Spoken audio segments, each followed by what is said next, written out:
Hello friends, good afternoon. ನಾನು KM Shailaja ಸದ್ಯೋಜಾತಯ್ಯ. Shailaja ಅಡುಗೆ ಮನೆಗೆ ಸ್ವಾಗತ ಸುಸ್ವಾಗತ. ಎಲ್ಲ ನನ್ನ ಪ್ರೀತಿಯ ವೀಕ್ಷಕರಿಗೆ ಮತ್ತು ನನಗೆ ಸಪೋರ್ಟ್ ಮಾಡುವಂಥ ಎಲ್ಲ ವೀಕ್ಷಕರಿಗೂ ನನ್ನ ವಂದನೆ, ಅಭಿನಂದನೆ. ನಾನು ನಿಮಗೆಲ್ಲ ಏನು ಹೇಳ್ತೀನಿ ಅಂದರೆ, ಎಲ್ಲ ಸಬ್ಸ್ಕ್ರೈಬ್ ಆಗಿ, ಎಲ್ಲದಕ್ಕೂ ಕಮೆಂಟ್ಸ್ ಪಾಸ್ ಮಾಡಿ, ಏನು ಇಷ್ಟ ಆಯಿತೋ ಇಷ್ಟ ಇಲ್ವೋ, ಇನ್ನೂ ಅದಕ್ಕೆ ಏನಾದ್ರು ಆ್ಯಡ್ ಮಾಡಬೇಕಾಗಿತ್ತು, ನಿಮ್ಮ ಸಜೆಷನ್ ಏನಾದರೂ ಕೊಡೋಂಗಿದ್ರೆ ಕೊಡಿ. ಅದಕ್ಕೆ ಇನ್ನೂ ಚೆನ್ನಾಗಿ ನಾವು ಮಾಡ್ಬೋದು ಅನಿಸುತ್ತೆ. ಹೀಗಾಗಿಬಿಟ್ಟು ಇವತ್ತು ಹೊಸ ರೆಸಿಪಿ ಏನು ಹೇಳ್ತಾ ಇದ್ದೀನಿ ಅಂತಂದರೆ, ಹರ್ಬಲ್ ತಂಬುಳಿ ಅಂದರೆ ಏನು? ಹರ್ಬಲ್ ತಂಬುಳಿ ಅಂದರೆ ಎಲ್ರಿಗೂ ಬೇಕಾಗಿರೋವಂಥದ್ದು. BP, ಶುಗರು, ಆಮೇಲೆ ಇವಾಗೆಲ್ಲ ನಾನಾ ಥರದ ಕಾಯಿಲೆಗಳು ಅಂತಂತ ಹೇಳ್ತಾರೆ. ಎಲ್ಲದಕ್ಕೂ ಯಾರು ಇಂಥವ್ರು ಉಣಬಾರ್ದು ಅಂತದೇಂತ ಏನಿಲ್ಲ. ನೀವು ಬಿಸಿ ಬಿಸಿ ಅನ್ನಕ್ಕೆ ಹಾಕ್ಕೊಂಡು ಊಟ ಮಾಡ್ಬೋದು, ಬಿಸಿ ಮುದ್ದೆ ಊಟ ಮಾಡ್ಬೋದು. ನಿಮಗೆ ಬಿಸಿ ಬೇಡ ಅಂತಂದರೆ ಫ್ರಿಜ್ಜಲ್ಲಿ ಇಟ್ಕೊಂಡು ತಣ್ಣಗಿರೋದು ಊಟ ಮಾಡ್ಬೋದು. ನಿಮ್ಮ ಇಷ್ಟ, ಹೇಗಾದರೂ ಊಟ ಮಾಡ್ಬೋದು. ಅದಕ್ಕೆ ಇನ್ಸುಲಿನ್ ಎಲೆ ಬೇಕು. ಮೊದಲಿಗೆ ನಾನು ಹೇಳ್ತಾ ಇರೋದು ಹರ್ಬಲ್ ತಂಬುಳಿ ಅಂತ ಹೇಳ್ತಾ ಇದ್ದೀನಿ. ಇನ್ಸುಲಿನ್ ಎಲೆ ಬೇಕು ಮೊದಲಿಗೆ. ಅದಕ್ಕೆ ಏನೇನು ಸಾಮಾನು ಬೇಕು ಅಂತ ಹೇಳಿಬಿಡ್ತೀನಿ. ಮೊದಲಿಗೆ ಇನ್ಸುಲಿನ್ ಎಲೆ, ಕೊತ್ತಂಬರಿ ಸೊಪ್ಪು, ಕರಿಬೇವು, ಕಾಯಿ ತುರಿ, ಜೀರಿಗೆ, ಕಾಳುಮೆಣಸು, ಧನಿಯಾ, ಸ್ವಲ್ಪ ಎಳ್ಳು, ರುಚಿಗೆ ತಕ್ಕಷ್ಟು ಉಪ್ಪು, ಸ್ವಲ್ಪ ಹುರ್ಗಡ್ಲೆ, ಒಗ್ಗರಣೆಗೆ ಸಾಸಿವೆ, ಜೀರಿಗೆ, ಆಮೇಲೆ ಸ್ವಲ್ಪ ಕಡಲೆಕಾಯಿ ಬೀಜ ಬೇಕು, ಗ್ರೌಂಡ್ನಟ್, ಸ್ವಲ್ಪ ಕಡಲೆಕಾಯಿ ಬೀಜ, ಅರಿಶಿನ, ಒಗ್ಗರಣೆಗೆ ಎಣ್ಣೆ ಬೇಕು, ಆಮೇಲೆ ಮೊಸರು. ಇಷ್ಟು ಬೇಕು ಹರ್ಬಲ್ ತಂಬುಳಿಗೆ. ಈ ನಾವು ಹರ್ಬಲ್ ತಂಬುಳಿಗೆ ಏನು ಮಾಡೋದು ಅಂದರೆ, ಫಸ್ಟು ಮೊದಲಿಗೆ ನಾವು ಈ ಇನ್ಸುಲಿನ್ ಎಲೆನ ಸ್ವಲ್ಪ ಈ ಪುದೀನಾನ ಹೆಂಗೆ ಫ್ರೈ ಮಾಡ್ಕೋತೀವೋ ಆ ಥರ ಫ್ರೈ ಮಾಡ್ಕೊಳ್ಳೋಣ. ಫಸ್ಟಿಗೆ ಕಟ್ ಮಾಡಿಕೊಂಡು ನಾವು ಸ್ವಲ್ಪ ಇದನ್ನೆಲ್ಲ ಸೈಡಿಗೆ ಸರ್ಸೋಣ.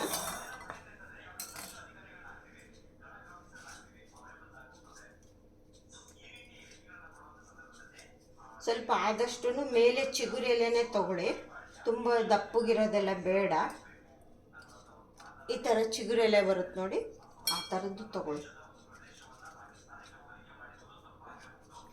ಇನ್ಸುಲಿನ್ ಎಲೆ ಅಂತ ಹೇಳಿಬಿಟ್ಟು ತೊಗೊಳ್ಳೋದು. ಇದನ್ನೇನು ಮಾಡಬೇಕು ಅಂದರೆ, ಚಿಕ್ಕದಾಗಿ ಈ ಥರ ಕಟ್ ಮಾಡ್ಕೊಳ್ಳಿ. ಕಟ್ ಮಾಡಿಕೊಂಡು ಸ್ವಲ್ಪನೇ ನಿಮಗೆ ತುಪ್ಪ ಬೇಕು ಅಂದರೆ ತುಪ್ಪ, ಇಲ್ಲಾಂದ್ರೆ ಆಯಿಲ್ ಬೇಕು ಅಂದರೆ ಆಯಿಲ್ ಹಾಕ್ಕೊಂಡು ಹುರ್ಕೊಳ್ಳಿ. ಏನು ಫ್ರೈ ಮಾಡ್ಕೊಳ್ತೀವಲ್ಲ ಆ ಥರ ಮಾಡ್ಕೋಬೇಕು. ಫಸ್ಟಿಗೆ ಗ್ಯಾಸ್ ಅಂಟಿಸ್ಬಿಡ್ತೀನಿ. ನಾನು ತುಪ್ಪ ಹಾಕಲ್ಲ, ಆಯಿಲೇ ಹಾಕ್ತೀನಿ.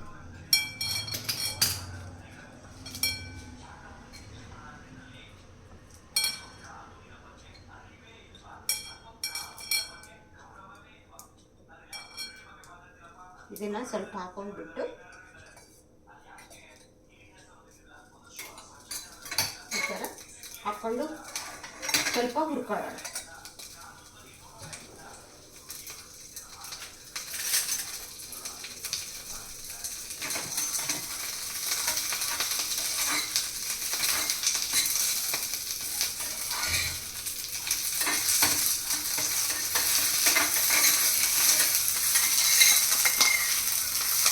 ತುಂಬ ಜಾಸ್ತಿ ಅಂತ ಹುರಿಯೋದೇನು ಬೇಕಿಲ್ಲ. ಈ ಥರ ಹುರ್ಕೊಂಡು ಹಾಕ್ಕೊಳ್ಳೋಣ. ಈಗ ನೆಕ್ಸ್ಟು ಒಂದೆರಡು ಹಸಿಮೆಣಸಿನ್ಕಾಯಿ, ಖಾರ ನೋಡಿ ನಿಮ್ಮ ಟೇಸ್ಟ್ ಪ್ರಕಾರ ಹಾಕ್ಕೊಳ್ಳಿ. ಖಾರ ಮೆಣಸಿನ್ಕಾಯಿ ತುಂಬ ಜಾಸ್ತಿ ಇದ್ದರೆ ಜಾಸ್ತಿ ಹಾಕ್ಕೊಳ್ಳೋದು ಬೇಡ. ಖಾರ ತಿನ್ನೋರಿದ್ದರೆ ಹಾಕ್ಕೊಳ್ಳಿ. ನಾನು 2 ಮೆಣಸಿನ್ಕಾಯಿ ಹಾಕ್ಕೊಳ್ತೀನಿ, ಸಾಕು, ಅಷ್ಟೇ. ನಾನು ಸ್ವಲ್ಪ ಒಂದು 3 ಜನಕ್ಕೆ ಮಾಡೋದ್ರಿಂದ 2 ಮೆಣಸಿನ್ಕಾಯಿ ಹಾಕ್ಕೊಳ್ತೀನಿ, ಅಷ್ಟು ಜಾಸ್ತಿ ಬೇಕಾಗಿಲ್ಲ. ಆಮೇಲೆ ಇದಕ್ಕೇ ಸ್ವಲ್ಪ ಒಂದು ಅರ್ಧ ಟೀ ಸ್ಪೂನ್ ಜೀರಿಗೆ ಹಾಕ್ಕೊಳ್ತೀನಿ. ನಾನು ಸ್ವಲ್ಪನೇ ಮಾಡ್ತಿದ್ದೀನಿ ಅದರಿಂದ. ಆಮೇಲೆ ಒಂದು 1/4 ಟೀ ಸ್ಪೂನ್ ಮೆಣಸು ಹಾಕ್ಕೊಳ್ತೀನಿ. ಮೆಣಸಿನ್ಕಾಯಿನೂ ಹಾಕಿದ್ದೀನಿ, ಕಾಳು ಮೆಣಸು ಹಾಕ್ಕೊಳ್ತಾ ಇದ್ದೀನಿ.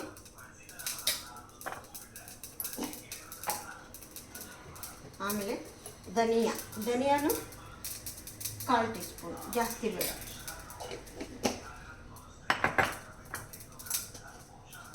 ಆಮೇಲೆ ಎಳ್ಳು, ತಿಲ್ ಅಂತ ಏನು ಹೇಳ್ತೀವಲ್ಲ ಅದು ಒಂದು ಅರ್ಧ ಟೀ ಸ್ಪೂನು. ನಾನು ಒಂದು 3 ಮೆಂಬರ್ಸ್ಗಾಗಿರೋದ್ರಿಂದ ಎಲ್ಲ ಸ್ವಲ್ಪನೇ ಹಾಕ್ತಾಯಿದ್ದೀನಿ. ಆಮೇಲೆ ಸ್ವಲ್ಪ ಕಡಲೆಕಾಯಿ ಬೀಜನೂ ಒಂದೇ ಸ್ಪೂನ್ ಹಾಕ್ಕೊಡ್ತೀನಿ, ಜಾಸ್ತಿ ಬೇಡ. ಆಮೇಲೆ ಇದಕ್ಕೆ ಸ್ವಲ್ಪ ಜಾಸ್ತಿ ಅರ್ಶಿನ ಹಾಕ್ಕೋಬೇಕು. ಅರ್ಶಿನ ಹಾಕ್ಕೊಳ್ಳೋಣ. ಇದೆಲ್ಲ ಸ್ವಲ್ಪ ಹುರ್ಕೊಳ್ಳೋಣ. ನೀವು ಬೆಳ್ಳುಳ್ಳಿ ಹಾಕ್ಕೊಂಡ್ರೆ ಹಿಂಗೆ ಬೇಡ, ಹಿಂಗೆ ಹಾಕ್ಕೊಂಡ್ರೆ ಬೆಳ್ಳುಳ್ಳಿ ಬೇಡ, ಆ ಥರ ನಿಮ್ಮಿಷ್ಟ. ಹಿಂಗಾರು ಉಪಯೋಗಿಸ್ಬೋದು, ಬೆಳ್ಳುಳ್ಳಿನಾದ್ರೂ ಉಪಯೋಗಿಸ್ಬೋದು. ಇದನ್ನೆಲ್ಲ ಈ ಥರ ಹುರ್ಕೊಂಡ್ಬಿಟ್ಟು ಇದಕ್ಕೆ ಹಾಕ್ಕೋಬೇಕು. ಇದಕ್ಕೆ ಹಾಕ್ಕೊಂಡು ಸ್ವಲ್ಪ ಕಾಯಿನೂ ಬಿಸಿ ಮಾಡ್ಕೊಳ್ಳೋಣ. ನಾವು ಇದೆಲ್ಲ ಶೇಂಗಾ ಎಳ್ಳು ಇದೆಲ್ಲ ಹಾಕಿರೋದ್ರಿಂದ ಕಾಯಿ ತುಂಬ ಜಾಸ್ತಿ ಏನು ಬೇಕಾಗಲ್ಲ, ಸ್ವಲ್ಪ ಹಾಕ್ಕೊಳ್ಳಿ.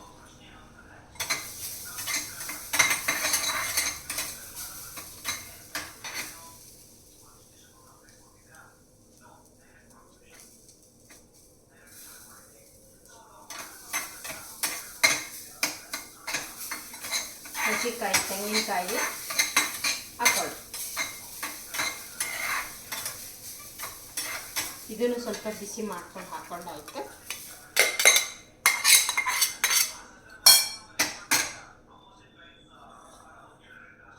ಸ್ವಲ್ಪ ಅರಿಶಿನ ಹಾಕೊಳ್ಳೋಣ. ಒಂದು 1/4 ಟೀ ಸ್ಪೂನ್ ಅರಿಶಿನ ಹಾಕ್ತೀನಿ. ಆಮೇಲೆ ಹುರ್ಗಡ್ಲಿನ ಸ್ವಲ್ಪ 1 ಟೀ ಸ್ಪೂನ್ ಅಷ್ಟು, ಜಾಸ್ತಿ ಬೇಡ. ಎಲ್ಲ ಒಂದೊಂದು ಅರ್ಧ ಟೀ ಸ್ಪೂನ್ ಅಷ್ಟೇ. ನೀವು ಎಷ್ಟು ಜನ ಇದ್ದೀರಿ ಅನ್ನೋ ಕ್ವಾಂಟಿಟಿ ಮೇಲೆ ಹಾಕ್ಕೊಳ್ಳಿ. ಆಮೇಲೆ ಶುಂಠಿ ಬೇಕಿದ್ದವ್ರು ಹಾಕ್ಕೊಳ್ಳಿ. ನಾನಿವಾಗ ಶುಂಠಿ ಹಾಕಲ್ಲ, ನಾನು ಹಿಂಗೆ ಹಾಕ್ತೀನಿ, ಬೆಳ್ಳುಳ್ಳಿನೂ ಹಾಕಲ್ಲ, ಹಿಂಗೆ ಉಪಯೋಗಿಸ್ತಾ ಇದ್ದೀನಿ. ಗ್ಯಾಸ್ ಆಫ್ ಮಾಡಿಬಿಡೋಣ. ಇವಾಗ ಸ್ವಲ್ಪ ರುಬ್ಬಕ್ಕೆ ಅಂತಲೇ ಸ್ವಲ್ಪ ಕೊತ್ತಂಬರಿ ಸೊಪ್ಪು ಹಾಕ್ತೀನಿ, ಮೇಲೆ ಸ್ವಲ್ಪ ಹಾಕ್ತೀನಿ. ಸ್ವಲ್ಪ ಏನಿದೆ ಹಿಂದಿಂದು ಕಡ್ಡಿ ಇರುತ್ತಲ್ಲ, ಸ್ವಲ್ಪ ಈ ಕಡ್ಡಿನ ಹಾಕ್ಕೊಳ್ಳೋಣ. ಟೇಸ್ಟ್ ಇದು ತುಂಬ ಚೆನ್ನಾಗಿ ಕೊಡುತ್ತೆ. ರುಬ್ಬಕ್ಕೆ ಇದನ್ನು ಹಾಕ್ಕೋಬೇಕು. ಆಮೇಲೆ ಸ್ವಲ್ಪ ಕರಿಬೇವು ಹಾಕ್ತೀನಿ. ಇದಿಷ್ಟು ಹಾಕ್ಬಿಟ್ಟು ಇವಾಗ ಏನು ಮಾಡೋಣ ಅಂದರೆ ರುಬ್ಕೊಂಡ್ಬಿಟ್ಟು ಆಮೇಲೆ ಒಗ್ಗರಣೆ ಕೊಟ್ಟು ಏನು ಮಾಡೋದು ಅಂತ ನೋಡೋಣ.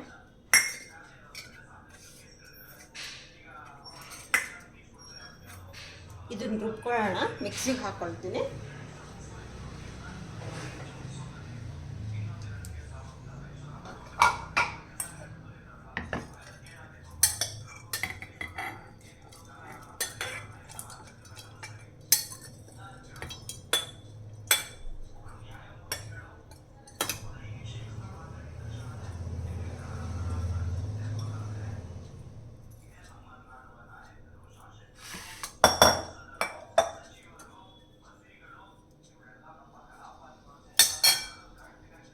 ಇದಕ್ಕೆ ಸ್ವಲ್ಪ ನೀರು ಹಾಕ್ಕೊಂಡ್ಬಿಟ್ಟು ರುಬ್ಕೊಳ್ಳೋಣ.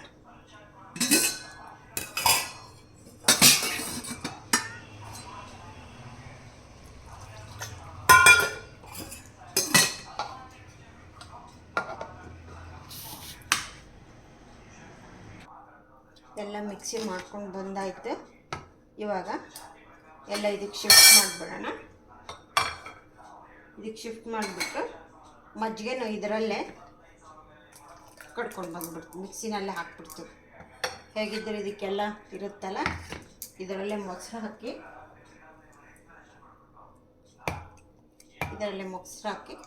ಮಾಡ್ಕೊಂಡು ಬಂದ್ಬಿಡ್ತೀವಿ. ಇದಕ್ಕೆ ಸ್ವಲ್ಪ ನೀರು ಹಾಕ್ಕೊಂಡು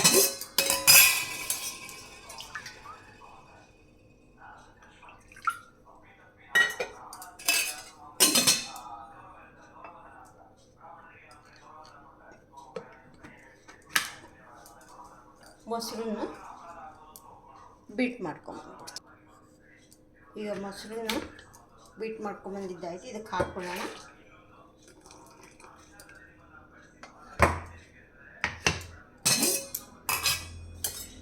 ನೀರನ್ನ ನಿಮ್ಗೆ ಎಷ್ಟು ಬೇಕೋ ಅಷ್ಟು ಆ್ಯಡ್ ಮಾಡ್ಕೊಳ್ಳಿ.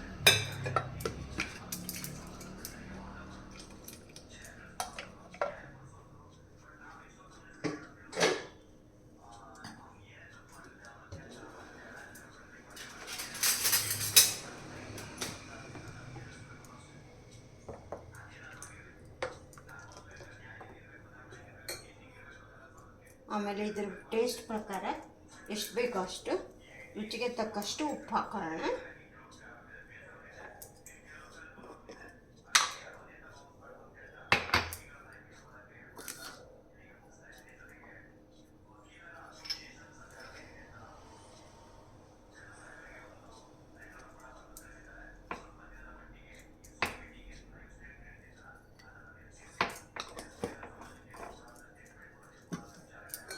ಇವಾಗ ಇದಕ್ಕೆ ಸ್ವಲ್ಪ ಒಗ್ಗರಣೆ ಹಾಕೋಬೇಕು. ಒಗ್ಗರಣೆ ಹಾಕೊಳ್ಳೋಣ. ಈಗ ತಂಬುಳಿ ರೆಡಿ ಆಯಿತು. ಇದಕ್ಕೆ ಒಂದು ಒಗ್ಗರಣೆ ಕೊಡೋಣ. ಬೇಗ ಅರ್ಜೆಂಟಿಗೆ ಮಾಡ್ಕೊಂಡು ಬಿಡ್ಬೋದು, ಏನು ಕಷ್ಟ ಇಲ್ಲ. ರುಚಿಯಾಗೂ ಇರುತ್ತೆ, ಟೇಸ್ಟಿಯಾಗಿರುತ್ತೆ, ಹೆಲ್ದಿಯಾಗಿರುತ್ತೆ.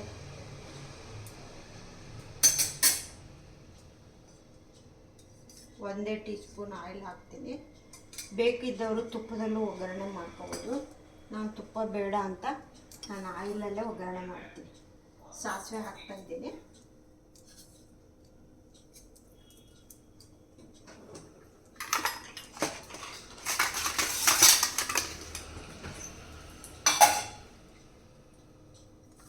ಸಾಸಿವೆ, ಸ್ವಲ್ಪ ಜೀರಿಗೆ ಹಾಕೊಳ್ಳೋಣ.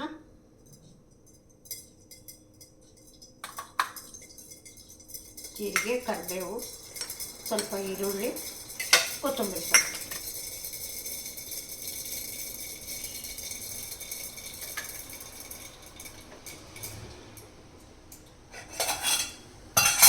ಜೀರಿಗೆ ಹಾಕಿದೆ, ಕರಿಬೇವು,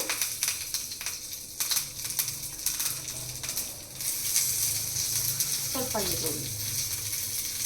ಇದು ಮಧ್ಯ ಮಧ್ಯೆ ಈರುಳ್ಳಿ ಜಾಸ್ತಿ ಬೇಯಿಸೋದು ಬೇಡ, ಮಧ್ಯೆ ಮಧ್ಯೆ ಬಾಯಿ ಸಿಕ್ಕಾಗ ಟೇಸ್ಟ್ ಕೊಡುತ್ತೆ, ಚೆನ್ನಾಗಿರುತ್ತೆ. ಹೇಳಿದ್ನಲ್ಲ, ಬೆಳ್ಳುಳ್ಳಿ ಹಾಕಿದರೆ ಹಿಂಗೆ ಬೇಡ, ಹಿಂಗೆ ಹಾಕಿದ್ರೆ ಬೆಳ್ಳುಳ್ಳಿ ಬೇಡ. ನಾನು ಹಿಂಗೆ ಹಾಕಿದ್ದೀನಿ, ಅದರಿಂದ ಬೆಳ್ಳುಳ್ಳಿ ಬೇಡ. ಈರುಳ್ಳಿ ಜಾಸ್ತಿ ಬೇಯಿಸೋದು ಬೇಡ. ಗ್ಯಾಸ್ ಆಫ್ ಮಾಡಿಬಿಡ್ತೀನಿ. ಇವಾಗ ಸ್ವಲ್ಪ ಕೊತ್ತಂಬರಿ ಸೊಪ್ಪು ಹಾಕೋಣ.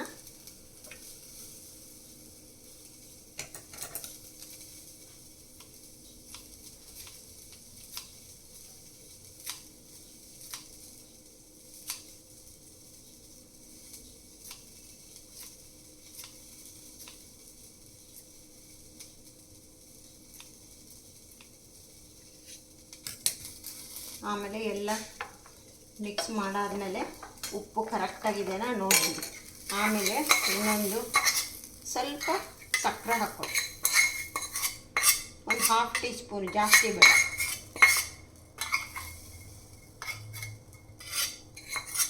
ನೀವು ಇದ್ರ ಜೊತೆಗೆ ಮಜ್ಜಿಗೆ ಮೆಣಸಿನ್ಕಾಯಿ ಅದನ್ನು ನೆಂಚ್ಕೊಳ್ಳಿ, ತುಂಬ ಚೆನ್ನಾಗಿರುತ್ತೆ ಟೇಸ್ಟಿಯಾಗಿ. ಸ್ವಲ್ಪ ಎಲ್ಲದಕ್ಕೂ ನಾವು ಮಜ್ಜಿಗೆ ಮೆಣಸಿನ್ಕಾಯಿ ಉಪಯೋಗಿಸೋದು ಜಾಸ್ತಿ, ಹಿಂಗಾಗ್ಬಿಟ್ಟು ಟೇಸ್ಟ್ ಚೆನ್ನಾಗಿ ಕೊಡುತ್ತದು. ಇದೆಲ್ಲ ಈ ಥರ ಮಿಕ್ಸ್ ಮಾಡಾದ್ಮೇಲೆ ಸ್ವಲ್ಪ ಸಕ್ಕರೆ ಒಂದು ಹಾಕ್ಬಿಡೋಣ.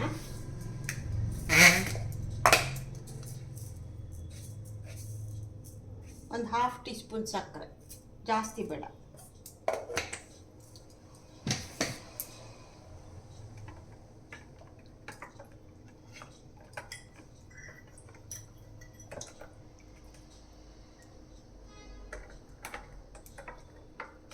ಉಪ್ಪು ಸರಿ ಹೋಗಿದೆನಾ ಅಂತ ಒಂದ್ಸರಿ ಟೆಸ್ಟ್ ಮಾಡಿಬಿಡೋಣ.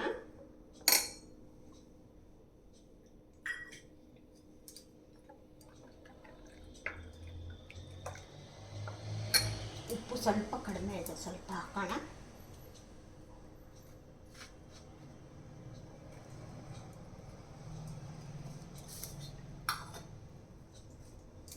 ಹರ್ಬಲ್ ತಂಬುಳಿ ರೆಡಿ. ಹೇಳಿದ್ನಲ್ಲ, ಎಲ್ಲ ಮೊದಲಿಂದ ಕೊನೆವರೆಗೂ ನೋಡಿ. ಇಷ್ಟ ಆಗಿದ್ದರೆ ಒಂದು ಲೈಕ್ ಕೊಡಿ, ಫ್ರೆಂಡ್ಸ್ಗೆಲ್ಲ ಶೇರ್ ಮಾಡಿ. ನೀವು ಮಾಡಿಕೊಂಡು ಊಟ ಮಾಡಿಬಿಟ್ಟು ಟೇಸ್ಟ್ ಹೇಗಿತ್ತು ಅಂತ ಹೇಳಿ. ಆಮೇಲೆ ಹೆಲ್ತ್ ವೈಸು ತುಂಬ ಒಳ್ಳೆಯದು. ಹರ್ಬಲ್ ತಂಬುಳಿ ರೆಡಿ. ಓಕೆ ಫ್ರೆಂಡ್ಸ್, ಓಕೆ, ಮತ್ತೆ ಹೊಸ ರೆಸಿಪಿ ಒಂದಿಗೆ ಸಿಗ್ತೀನಿ. ಎಲ್ಲರೂ ಸ್ವಲ್ಪ ನನಗೆ ಸಪೋರ್ಟ್ ಮಾಡಿ. ಏನಾದ್ರು ಕಮೆಂಟ್ಸ್ ಇದ್ದರೆ ಹಾಕಿ. ಮತ್ತೆ ಏನಾದ್ರು ಇಂಪ್ರೂವ್ ಮಾಡ್ಕೋಬೇಕಾ ಏನು ಸ್ವಲ್ಪ ನೋಡಿಕೊಂಡು ನಾನು ಎಲ್ಲ ಥರದಿಂದನೂ ನೋಡಿ ಮಾಡ್ತಾಯಿದ್ದೀನಿ. ಸ್ವಲ್ಪ ಆದಷ್ಟು ನಾನು ಹಳೆ ಕಾಲದ ರೆಸಿಪಿಗಳನ್ನೇ ನಿಮಗೆ ಹೇಳ್ಕೊಡೋದು ಜಾಸ್ತಿ ನಾನು ಅಂತ ಹೇಳಿ ಈಗಿಂದ ಮಾಡಬಾರ್ದು ಅಂತಲ್ಲ, ಅದು ಮಾಡ್ತೀನಿ. ಒಟ್ಟು ಏನು ಹೆಲ್ದಿಯಾಗಿರಬೇಕು, ರುಚಿಯಾಗಿರಬೇಕು, ಶುಚಿಯಾಗಿರಬೇಕು, ಆ ಥರ ಮಾಡೋಣ. ಓಕೆ ಫ್ರೆಂಡ್ಸ್, ಎಲ್ಲರೂ ಆರೋಗ್ಯ ಚೆನ್ನಾಗಿರಬೇಕಲ್ಲ, ಎಲ್ಲರೂ ಊಟ ಮಾಡಿ ದಷ್ಟಪುಷ್ಟವಾಗಿ ಇರಬೇಕು. Okay friends, okay, see you, bye.